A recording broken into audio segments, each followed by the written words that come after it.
All right, guys, welcome back. This is, I guess, our second senior send-off. I'm not sure quite what order we're going to put these things in, but really excited. My guest today is Mr. Bryce Reeburgh. Bryce, thanks for coming on. Thanks for having me. I know. It feels a little weird, doesn't it? Yeah. It's kind of weird because it feels like a podcast. It feels really professional. The whole goal of this, right, at the end of the day, is really to just kind of celebrate all that we've done, or all that you've done, I should say. I feel like when I sit down with my athletes, I want them to know that it's you do all the work. Yeah. My goal is to really just help you guys kind of put it out there and express it the best way we can, whether that's like the physical side, the mental side, or anything else in between. So really this whole senior send-off thing is really about kind of just taking a step back and looking back and going, wow, I have learned a lot, even though it's been, for most people it's 4 years, but man, you've been running since, when did you really start running?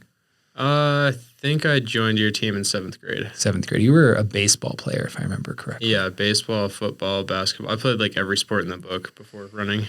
And I think when we go back to, really early on there, you started off on the club side of things, and I think you didn't really see yourself as a runner. It was more about having fun and using maybe running to kind of play your sports. Yeah. I didn't hate running, and I didn't think of it necessarily as like a supplement. It was something else that I enjoyed. Yeah. So might as well have, it could have been climbing. It could have been anything else, but. And the team was small. Yeah, probably about 6 people. Yeah, it was 6 people, I think, when you first came on. And, I think this goes back all the way to the golden running days. Yep. Which is the days before we were actually really peak. So we still competed, and we'll make sure we put up some fun photos of the old golden running jerseys there. There's a whole story to be told there, but we'll save that for another episode, right? Yep. So Bryce, I think the first time that I really remembered that you went from being kind of this player in the game to a competitor was your first chance to, I think it was cross country, state to regional. Yeah. Right? Yeah, I think so. And then you didn't make nationals your first year, did you? I did, yeah. You did? Oh, yeah, that's right. In Alabama. In Alabama, that's right. And that was I think the year that our girls team, 13-14 girls, won that national championship. Yep. So that was a pretty cool, but kind of made me forget a little bit about who else was there. Yeah, that was my first time out of the state for any sport. So. Oh, cool. And aren't those some of the most important experiences, I think, when you get to travel? Yeah, in that first race, I didn't really have a goal. I was just happy to be there. I think that's a theme that's kind of followed you, though. Yeah, I think through a lot of my early days, the last couple of years or so, I've definitely gone in with a goal and an attack plan. But before that, I think it was just a lot about getting experience. Yeah, and I think that's the end of the day for me. As a coach, that's why I do club, because it's a place to get experience. If you go to middle school state, which is at Farringer Park, which isn't. It's cool. Yeah. But it's not really amplified compared to really any other meets, I think. It's a little bit bigger. But I feel like when you go to the regional and then the national, it's way bigger. Yeah, for sure. And I think the pressure that an athlete feels there is way different. So for you, what was that first race really, that first nationals level race? What was the feeling that Bryce had to deal with, if you remember? I think I was just really confused most of the time because it was just something completely new. I remember watching all the 8-year-olds racing, and they even seemed what they were doing, and I was just kind of there in the moment, kind of just a little part in this big, huge 500-person race, and I just remember kind of getting carried along and not really I don't think I put in a whole lot of training or anything for that race. I think that was just kind of go out there and have a lot of fun, which I definitely did, but it was a huge new experience. Yeah, I think anybody that walks to a national start line and goes, I'm ready for whatever's going to happen, isn't ready for whatever's about to happen. Yeah. So let's take a little bit of a fast forward. I think as we go through this episode, I think you have had, I wouldn't even say hurdles put in your way at times. I think you've had roadblocks and walls and mountains. Yeah. Put in your way. So I think the first one, and I'll see if I can find the original photo. I have a photo of you doing burpees in a strength class with a cast on your leg. Yeah, broke my leg doing a front flip on my snowboard when I was in 7th grade. It was I think, a semester after I started running, and it was super disappointing. But at that point, running wasn't really like the pinnacle of my life. So it wasn't the biggest deal to me, but it was definitely a setback. Yeah. And I think if I had, been able to run through that, I would be like further along today even. But I think in the long run, it worked out. Yeah, no pun intended. Right. I think also one of your teammates and also teammate at Golden broke his leg at the same time. Yeah, like 2 days apart. Yeah, you and Henry. Did you guys know each other then? Nope. That's crazy. So that was kind of like the first entry, and I think you came back from that, and we definitely saw some asymmetries, right? Like your one leg was way weaker for a long time, but you put in a lot of work to like even yourself out and really like get your form back. Yeah, and I think we're still dealing with a little bit of that today, even with this little baby injury that's popped up in the last couple of weeks. Yeah. Yep. And I think that's those things happen. I think that's like such a part of our sport that a lot of other people don't really see, is that like you may get an injury here or there, right? Like you may have a catastrophic injury or fall and break your arm. Or snowboard. But in running, there are going to be things you might have, some tendonitis or things like that. And it's going to be frustrating. Yeah. And I think everybody's going to deal with those along the way. So I want to take a little bit of trip down memory lane for you. What, if you can think back, what are some of your earliest memories with running? Like for you, like what really sticks in your mind? I think my earliest memory with running is at my elementary school. We had this thing called the Mitchell Miler, and my teammates get on me all about this all the time for telling my story of it, because I'm really proud of it still. But in 5th grade, I ended up winning this 1 mile race from like our school into a neighborhood and back.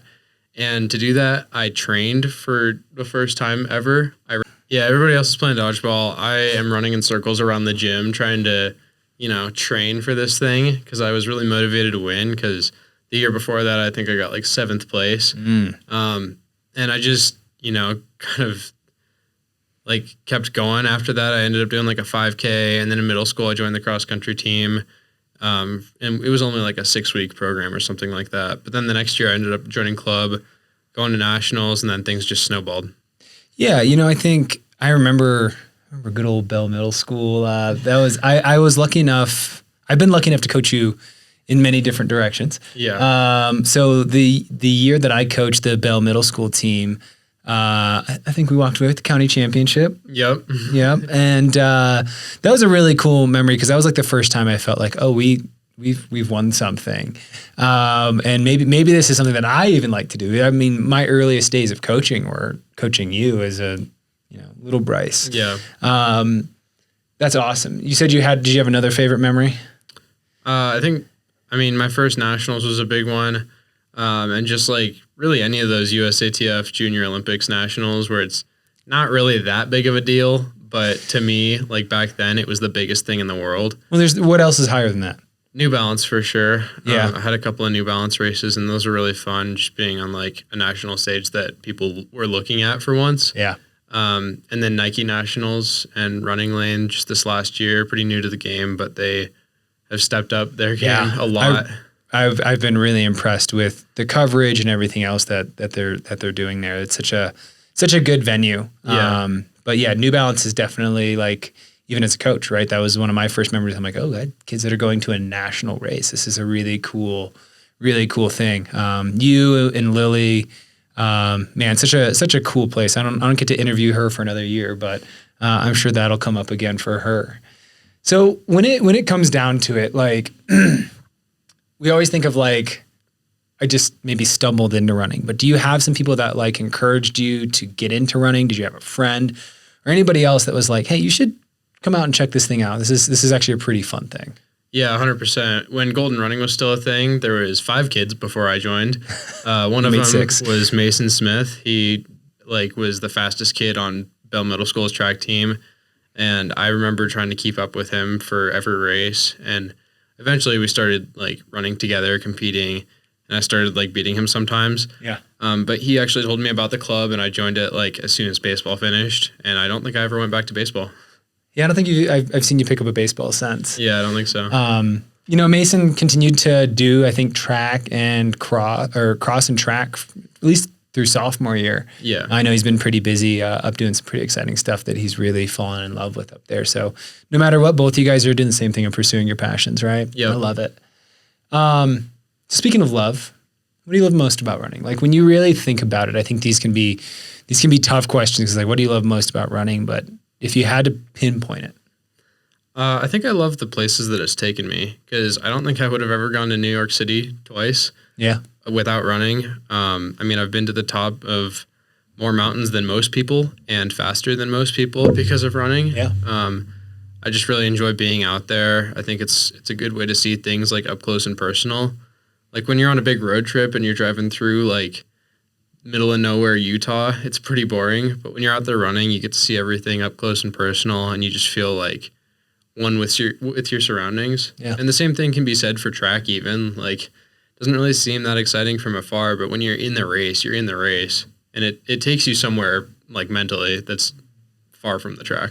Yeah. I think it's been really exciting as a coach to watch you take on a love for trail running. Like I think trail running is something that draws on you deeply. Like you're always looking for another adventure. Yeah, and that's definitely like kind of led into other passions that I have: climbing, skiing, like winter mountaineering, backpacking. I think all those are just super fun. I think this is as good a time as any to shout out your YouTube channel. Oh yeah, Standard Approach. Give it a subscribe, like the videos, comments, watch them. Yeah, like go support him. Bryce has some pretty cool videos. He does stuff that would make me like absolutely like poop my pants, because like I can't, like I watched your most recent video, just kind of the recap of all the things that you've done, and I'm like, that's awesome. Like I've run an ultra there, I've done these things, but like when you go skiing and do stuff, like, that's just not for me. Like it doesn't. That's something I'm like, that looks super cool, and I love sitting in my chair watching it, but I will not do that. And he showed me a photo just before we got in this. He's like, look how crazy this is. I'm like, hey, you'll never catch me doing that. Yeah, you're never gonna catch me doing that. But I think you've taken it to a different level. I think a lot of athletes that are your age, they see the sport as two things. It's either cross country or it's track. And these are my events. I either do the mile, the 2 mile, and the 5K. And you're like, well, it can take you places. Yeah. And you can do some really cool things. If you had to pick a favorite adventure, since you've really, done different things, whether it's like the Skyline Traverse or Moab or anything, like do you have a memory there that's just like, oh, I love this. This was my best memory. Yeah, I think summer 2020, me, Michael Dudzik, and Tyler Smith, who you'll hear from later, we had this thing called Send It Saturdays, where we'd go up in the mountains and just find a 14er or a 13er, just some really cool thing. And we go up there and run like these huge mountains and like take over these big conga lines of people, like barely trudging up them. Made us feel like gods. And I think like just the things I've seen up there were some of the coolest things out there. You're doing it with your buddies. Yeah, for sure. Just having a really good time with friends. I think my favorite one was Blanca Peak. Me and Michael just drove like 4 hours down to the San Luis Valley, camped the night there, got up super early, and then ran the mountain, got back in time for his Chipotle shift. That's kind of close. Yeah. So for you, like experiencing the mountains, it's definitely allowed you to use your fitness in a different way. And I think one time that I'm thinking of distinctly, like you broke your leg, as we talked about a little bit earlier in this episode. And then it was kind of like, I remember we were as a team down at National High School Trail Champs. And there's just this, it was a weird thing, because I remember there was this Garmin outage. This is 2021? Or was it 2020? I'm trying to remember what year it was, because COVID just took things over. But 2020. Was it 2020? Yeah, it was 2020. And there was a Garmin outage, and I remember you had just gotten an InReach. Yeah. And, you wanted to race high school trail champs, but you're like, I'm down here and I want to go. And I don't know if you guys were really trying to go for an FKT, where you guys just wanted to scope the route and see how realistic it was. I think we're just scoping it. And I'll let you kind of take the story from here, because it's, I think, been a defining moment in your high school career, not just what happened, but like, how you overcame it. I mean, I guess I'll let you take it from here. Yeah. So we were looking at, it was part of a route called Nolan's 14. It's pretty famous in Colorado. But me and Michael were up there, and we were going to go do like the first 20 miles or so of it. So we'd be doing 3 14ers. And it was kind of raining, so we decided to start really early to catch a good weather window. So that meant getting up at like 3 a.m. and starting by 4. And just under a mile in to our run, I ended up running into a tree, and the branch went into my eye. So I got a conjunctival laceration and orbital floor fracture. So for a non-medical term, that means like the skin on the outside of my eyeball ripped, and the bone holding my eye in place collapsed into my face. Yeah. So it was a pretty gnarly injury. And I was out of running for 10 weeks, I think, after 2 surgeries. And I was very, very close to losing my eye. So yeah, that was very hard to overcome. I kind of lost the 2020 cross-country season, which other people did for sure. But I think I had it harder than most, because not only were we put in these terrible races like around parking lots and stuff due to like COVID and all that, but I was running sideways, like with my head tilted because I couldn't see straight, and like trying to get my fitness back halfway through the season and just trying to make it work. Yeah. I mean, I just think back to like, I was so glad that you guys were able to use the InReach and get a hold of it. You guys stopped in Salida, and they're like, we can't really help you here. And then from there, it just kind of went on into like, you guys basically like had to rush all the way to Aurora. Yeah. And you didn't get surgery for 24 hours. Like it was, and there's nobody's fault, right? Like, from now on, it's like, you got to wear safety glasses whenever you go out and do those things. Yeah. And have the world's most powerful headlamp. Yep. Yep. But, when you came back though, I just remember like, you didn't let it get you down. Like, I think that's what I saw most in you as an athlete, because I'd seen you, break your leg, and you were like, well, I want to go back to nationals and I want to do better. And that was kind of your motivating thing. And I think right when you had your eye injury, I think that was around the time that you really said, like, I think I want to continue beyond high school. I want to see what's out there for me as an athlete. And so it felt like you just had to move through the injury. It wasn't as much of a setback. It was, but everybody had a setback that year, and I think that, it mentally made you really enjoy what races you did get to have that year. Yeah. Yeah. I definitely didn't take anything for granted after that. For sure. So, from there, right, like we had that rough year, and then that space kind of translated into 2021, or I should say at least the track season there. And I felt like that track season for you was kind of a breakthrough season, I guess we could call it. Like, I think that's where you really felt like, oh, I think I can start playing with the big dogs here. Yeah. I mean, I think I was on a good track, like through my freshman year and sophomore and all that. But like with the culmination of COVID and the eye injury, I think the 2021 track season was just really where I could like show everything, kind of show off everything that I gained, like everything I'd worked through. And I think that was kind of like how I see it as a breakout season, just kind of breaking out of like, just like this metaphorical cage, like all these things have been getting in my way. Right. Yeah. Like getting over the hurdle, right? Like getting over that. And that's where I feel like an eye injury like that it's a wall. Yeah. Right. And I think a lot of people wouldn't have been willing to, they might have entered that woe is me status. It's like, I mean, I can think back to myself in high school. Like I wrestled in high school, and I tore my left quad, and I realized like I wasn't good enough to make it into college. Like wrestling in college, like there's even less colleges that have wrestling teams as running teams. Yeah. And I was like, I'm just going to go get a job. And I kind of gave up on that wrestling dream that I had. And I think for you, almost getting knocked down kind of empowered that dream even more, saying like, I think this is still very possible. What changed it for you? Is there a race that you can think back to as like, that was a defining moment for me after having that eye injury? Yeah, I think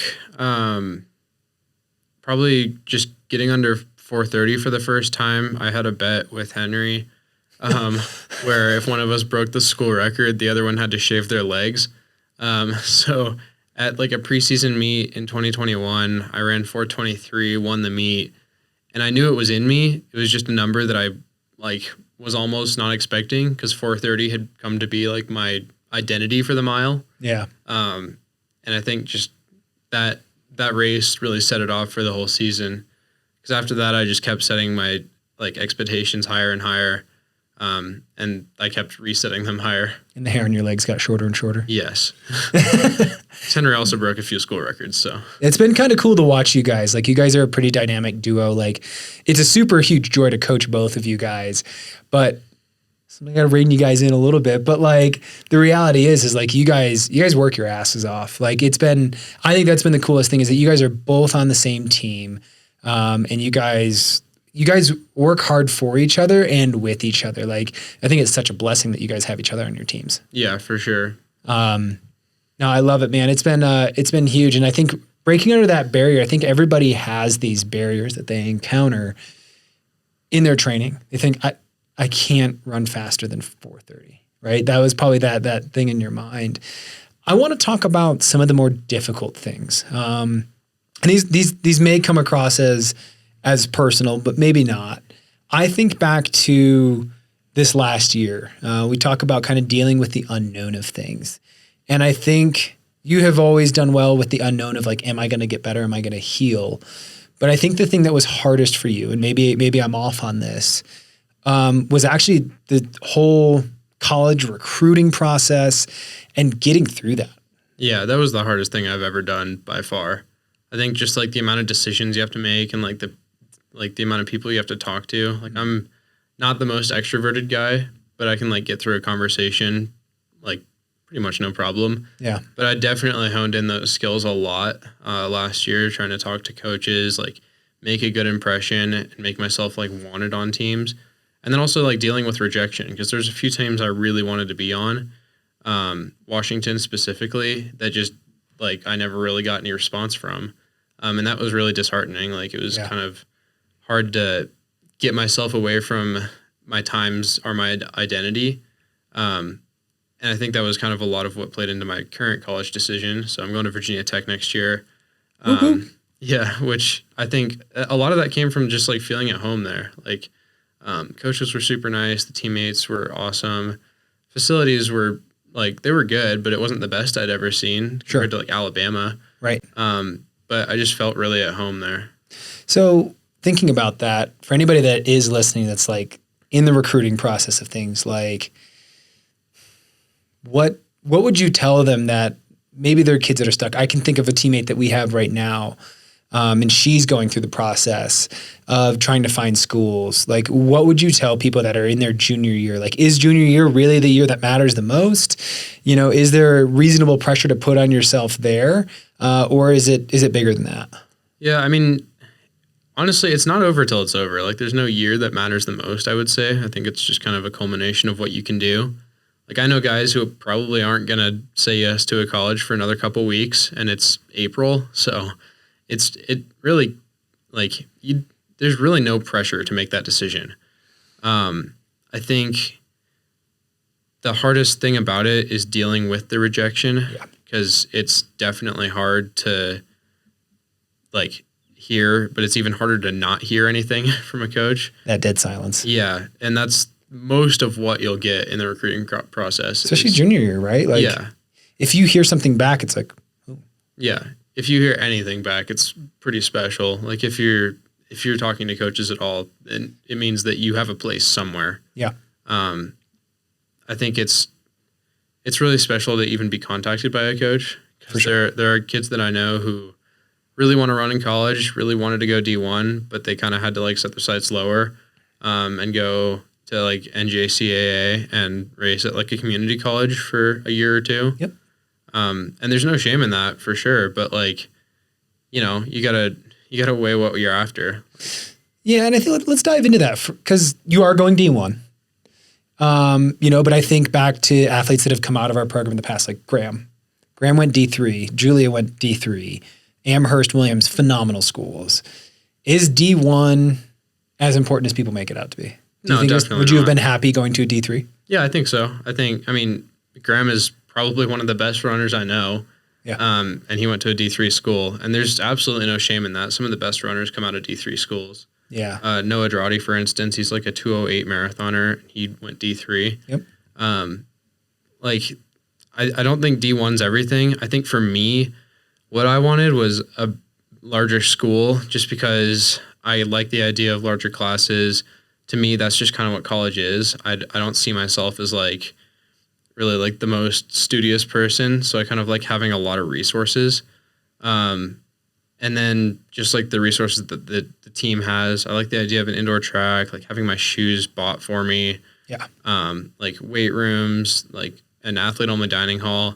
Like to me, that stuff was pretty important just because I am coming from a place where I don't really have a lot of those resources. I'm kind of stuck like bouncing between coaches and listening to who's doing what and like flipping between teams. Like I know my home is definitely on peak, but at my high school, things are just, it's hard to work around some things. Yeah. So to me, D1 was where I wanted to be, but I don't really think I would have had a problem going D2, D3, or even in JCAA. I think a lot of people place a lot of importance and value on that D1 prospect, but the reality is I think a lot of it is that they have a huge value of sense of self, that I'm a D1 athlete.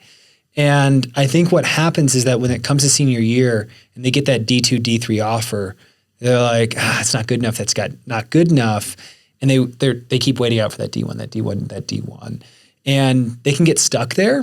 And I think I'm not telling anybody that they're not valuable enough for a D1, but it's know what you actually really want, but also know what role you're going to play on that team, because everybody plays a role. And when you're looking at a college, at least the way that I look at it as a coach, is that you have to contribute. If there's 7% of the athletes that are currently running in the whole high school pool that make it onto that next level, like that is a small pond and there are some big fish in there.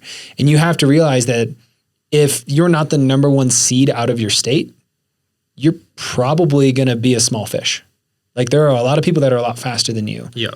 And also they have 3 more years on you, another 3 years of maturity and things like that. Like that's what a college coach is looking at. And so it can be hard, just like you said, to not get that attention and get that information back. Right. Yeah. And I think that was something I was willing to accept, like my place on the team. Like I knew like going D1, I'm not making nationals my freshman year for track. Like that's just not really a reality for any true freshman. Yeah.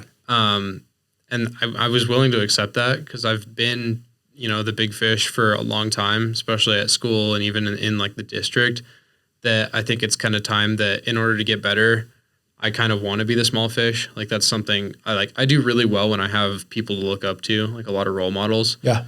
And that's why I think I had a lot of success as a freshman, because I had something to chase. And not that I haven't had success from there. It's just been a lot harder to attain. Well, I think you'll have people to push you, right? Yeah. You haven't had realistically athletes on your team, your high school team, to really kind of like push you over that ledge, right? And you're also at a place where there aren't many people on that ledge either. There are some great competitors in the state, but I think it's competition. And before we kind of move on to the reflection part of this, one of the things I wanted to talk about was the transition that you made from being a player, right, where you saw yourself maybe that 4:30 guy, to a competitor. How did that change? Because I think there are people that are playing and they're going against the clock. And now you get to be at a place, and I think it's heavy is the head that wears the crown. Like you now get to be a competitor. You also have Mark on your back. Well, how has that changed how you look at racing? I think I put myself in the present a lot more. I don't really wear a watch when I race at all. I did for like cross country on some of those like unknown courses that I haven't really been on. But when I'm on the track, I don't really wear a watch. I don't really look at the clock that much unless I'm soloing a race. If I'm in the race, I'm definitely in the race. I can make a move and like, think of the race as this like living thing almost. And like really be a part of it. And I think I've really come to kind of expect to win. And so I put everything out there in order to do so. So if I'm in a place that's not going to set me up to do that, I kind of can analytically think through the race rather than look at the clock and panic. Right.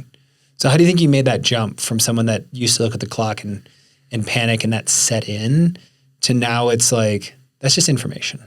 I think it was confidence for sure. Like when I go into a race confident, I tend to do really well. Like even if there's guys that I know are faster than me, if I'm confident, I can be on them for a lot of the race or even beat them sometimes. But like in the early days, I was definitely not as confident as I am now. Like I didn't go into the races thinking that I was going to win. I went into the races thinking I'm going to hold on to them for as long as possible. And if I fall off, that's fine. I think a lot of people wouldn't allow themselves to say that last bit. They wouldn't allow themselves to say like, that's fine. Yeah. So how then does one make that confidence bridge? Because I'm trying to think of the people that are listening to this and or watching this and they're saying, great, you got more confident, but how? How, like, what was it for you that allowed you to kind of let go of that one split was off, and instead you were competing in the race, and it didn't have as much gravity, that slow split per se, and it was more about being a tactician. Like, where does that confidence come from? Is it just experience and getting enough races under your belt? Is it, just being able to see the splits in a workout? Like, what was it? I think a lot of it was experience. I don't remember having a whole lot of like amazing workouts in my early couple years. So I think workouts are a big part of it. Like being able to see those splits, like having an amazing workout that you just feel like I got in is amazing. Who doesn't? Yeah, exactly. So I think that could be part of it. I think some of it could be kind of stepping away from like seeing yourself as somebody else. You kind of have to see yourself as yourself, which is kind of a weird thing to say, but you have to be in a good mindset, I guess, like just a really present mindset. You have to kind of detach. Yeah. From the moment of like what's happening and just be in it. Yeah. Because I think a lot of people, they're taking on so many external things that someone's coming up and to pass them on the left. And instead of it going, oh, okay, I have to, absorb this and see what's happening around me. It's more of like panic, freak out, flight or fright, it's just like, And I think now it's just like, oh, let's go together. Yeah. But I think with that, like you have to have a certain level of fitness to be able to be in that place, right? Because now that's a little different at 4:30 mile than it was at 5:30 miles a freshman. Yeah. Right. So let's take a chance here to kind of reflect as we kind of close things out here. I know this is one of our longest episodes, but you're also one of the athletes I've coached for the longest. So we have the luxury of being able to have a whole lot to talk about. I want to know from you, as you think back to younger Bryce, maybe the baseball playing kid, the football playing kid, or maybe freshman era Bryce, if you could give advice to that kid sitting where you are right now, right? Like this last weekend, you broke 800 meter school record. You're going to Virginia Tech to run D1 in the fall. Doing engineering. Like that's a really cool thing to be able to do. I guess my first question is, one, would little Bryce have ever seen that? I don't think so. I think when I first started running, I had this view of myself going to the Air Force Academy for some reason. That was just what I saw as success. And I think that was a lot of motivation to run for some reason. I don't really know why I was thinking of it way back then, but this is definitely different than what I thought it would be. Yeah. Not to say it's worse though. I think I'm honestly in a better position because I did talk to Air Force and I decided against it. Yeah. What would you tell that younger version of you? Like if there was one piece of advice or even thinking just to maybe a freshman that's walking out of the team, what would you tell them that you know now that you didn't know then? I would say don't be afraid to get after it because people are going to tell you, like, you're just a freshman, you have so much time, but that's time you can be using. Like, It's not time that you should be wasting. Like, I mean, obviously you should be having fun, but you should, like, definitely wouldn't use it to just goof around because that's kind of the connotation that people say, like, are saying when they say, you have so much time, don't worry about it. It's just one bad race. Like, Don't be afraid to get after it. Like, get real with it. train hard, run hard, like have fun. But with that too, keep to your training principles. Don't be an idiot. No, I'm just Yeah, kidding. yeah, true. Yeah, definitely don't overtrain either. Yeah. Well, and I think you have mastered the art of taking the 2-week break. Mm-hmm. Like, I think that is a very sacred space for you. Like, I'm not like, you take time off. Yeah. Like, truly take time off of your season and just like, you don't run. Yeah. For a lot of it, like after cross country, it's like you hold that 10 to 14 days, like you're not going to put your running shoes on. Yep. And do you think that's really been a helpful thing? Yeah, I think so. It allows me to kind of get out of the running mindset, go skiing, like swimming, stuff like that I just don't really normally do. I think a lot of people hold the fear that they're going to lose too much fitness. Yeah. Yeah. And then they're always kind of never fully 100%. Yeah. And I think that's one of the things that I've learned from having some of these freak injuries. Like, it's okay to lose fitness. You'll get back to it. You can get your fitness back. Yeah. Yeah. Let that be known, people. You can get your fitness back. Yeah. So I think here is, I want to talk briefly because and maybe this is the self-advertisement of Peak here, but I just want you to be able to share a little bit about like, what has Peak either meant to you or been for you? Like, you've watched it grow from 6 people to, I think last summer we had, I think up to 50 kids, right? Coming out to practice with us. Like, what has been your experience on the team? I think Peak has just been a place where it's fun to run. Because in a lot of the other environments that I've experienced, like even other kids' teams, it's all about the training. It's all about the miles. It's all about the numbers. I mean, Peak, we get the training in and we do what's right. But it's not like we're constantly looking at the metrics or anything like that.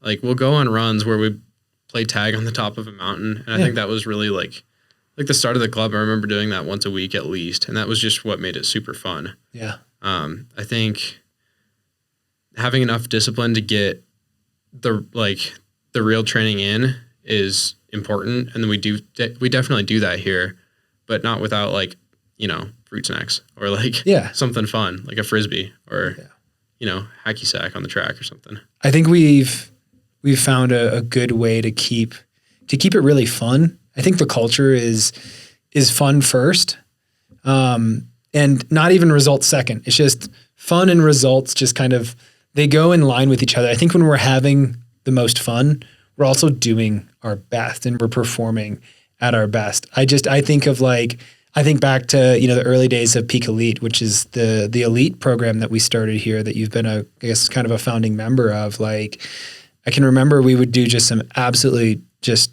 bone crushing workouts. Then we're also, laying around eating clementines afterwards and just, it's like, middle school or elementary school never really left, right? Yeah. Not that it, in a bad way, but it's such a good memory to be able to have those and share that. Yeah, for sure. I love that. Cool. So any other big memories or big experiences that you feel like have been foundational? You mentioned like Nike Cross and some other things. Yeah, honestly, the big races kind of get lost on me after a while. I think the things that really stick with me are like a really good afternoon at the track, having like the most horrendous, painful workout of all time in like the worst conditions ever, and then being able to go home smiling. Yeah. Like we had a workout last year where it was snowing and thundering and we were doing 300s on the track, and then we were just chilling afterwards, like eating like egg bars in the school cafeteria, which was just hilarious and awesome. And that memory sticks with me probably more than any of my national races do. Like, I couldn't tell you what happens on lap 3 of the mile at even last year's nationals. Yeah. But like, I can remember that workout perfectly. Yeah. I think it's just like having fun with your friends, being able to enjoy the process. Yeah. That's what it's all about. Yeah.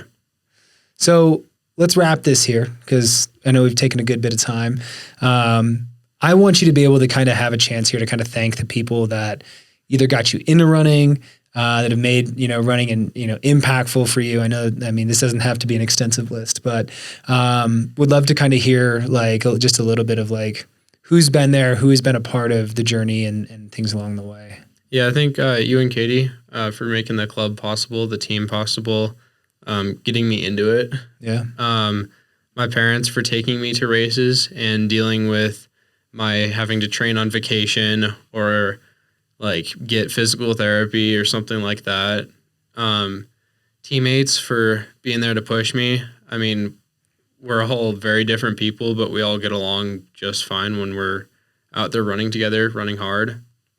And I think like just anybody else who has supported me at all, like anybody who's ever cheered at a meet, like it's just like I remember all of it. I think just knowing people are there for you is really special. Yeah. I think that when it comes back to it, like you get 4 years in high school. And what tends to stick with people the most isn't, when they say the memories, it's the interactions and the people. So, Bryce, I really appreciate you taking some time to sit down with me. I know this was a long one, but we got to cover a whole lot of ground, and I'm looking forward to putting this together and putting this out. Yeah, of course. Thanks, man.